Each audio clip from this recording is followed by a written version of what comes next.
amana ngui etayenke ankumelinyu ongui yimatei vuno ikeam yimatei epe oyima oyalir kakuve nzema nanki ochia nanteteang nangama bwesu na développer bwesu koshino tubasu antara ngui wa yima antia ngui wa yima loene siki anzama nyang na nyu ntien ngui philosophe Ernest Malanga aya sulandi asu via lire angui angie na ngui adzo atung yuro ya lire kako ngui ongieve kako ngui ojove siam comme si li angui siam kan comme si no kuo mort siam kan comme si no tubo mort kan sintana ishuisu amo sa osatrangie amo sa ivene odzo quand sili ou mort assez yuro vie amituba Ernest Malanga le philosophe ngui quand mindi ngombina tia yekangen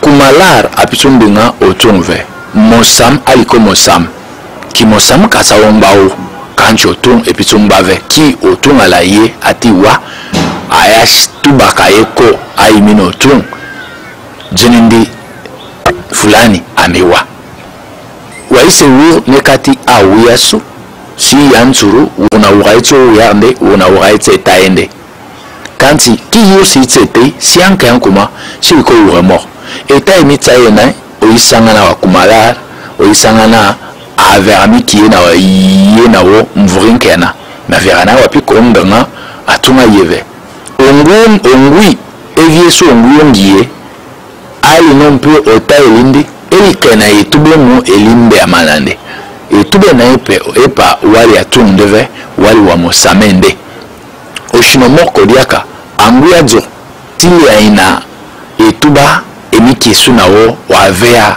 si yake si wa mosam kan sepa wali atunga sove onguye nonguye dzo wali ure mort otung aisandi tiro otung nyangeli nziam ureli elileang eyikangai mbisi yen ure mort philosophe Ernest Malanga alina vininga ntuba ni suline eneliko si banako fieti aya shundi ninzer evi ametubande luene nsola nani yura nyinge e tubande nojo mondi demie kansi nchule yintang aya shundi ne katenzer nyango jani kibeni ngeli ne katifuinde nso yuranyi le me Ernest Moke Malanga teyanyu mochungu mpeinu nde yantuba jila via tadila anguya ngieti anguya jo via ntuba anguya ngieti anguya jo ele via matoa mpama sans comme si le kangui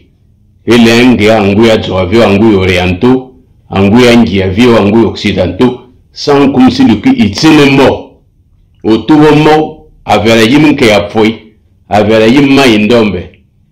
Alors c'est pour nangia le soissons ntuba nang anguya jo ananguya ngieve sans comme si le ko famille le temps de fête nangia entre anguya jo te anguya ngie nkome su ayuko nkomo ker ele ta anguya ngie luene monde mawete aimé famille nde wa mesa vure kube onke oui eta anguya ngie sozo ayu Michel luene kakunde ve emesa kumne wa Alphonse.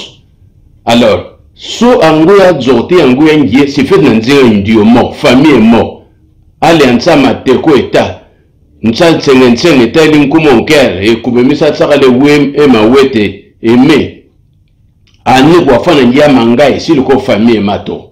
Alors kaku vient kabwana ventuba na dzorana ngie kako si ko wure mort.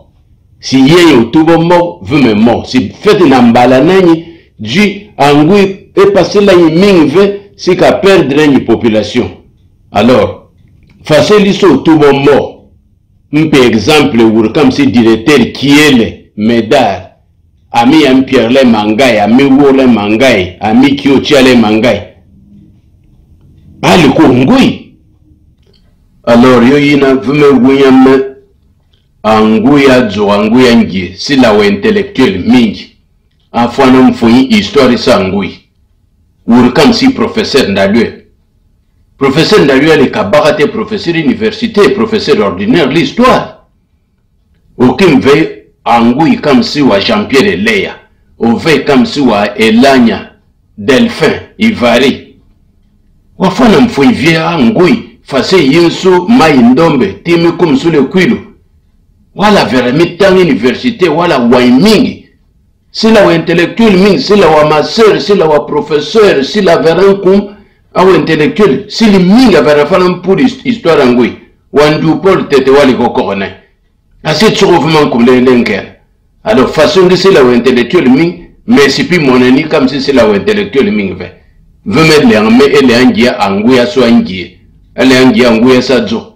venyu wayenyo chibanyo ndio mort funyenye nkene keleka jula lo kume sangui so yiso anguye neng c'est pour na ngiale mbeya verve unguye linke neng ki benefio nke neng alors avera mali pipi la so pour na nkika isa wa sauver si wa guerrier oya j'ai effacé et yimsu mai ndome chusule kwilo alors na l'homme ya nyu yanya aver otobomo eturemo anguye ngeti anguye zo si yenye famille Kakou vient m'avoir avec Nsala via nyu ayuo apôtre bienvenu wabu ojum onken olisian osama nkum et Malembe TV.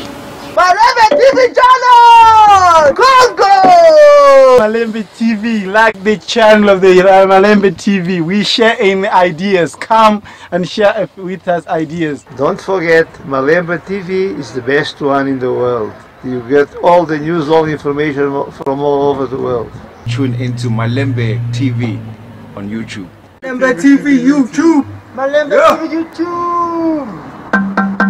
Join Malembe TV, enjoy it and download it and watch and enjoy and be blessed. People must go to Malembe TV channel.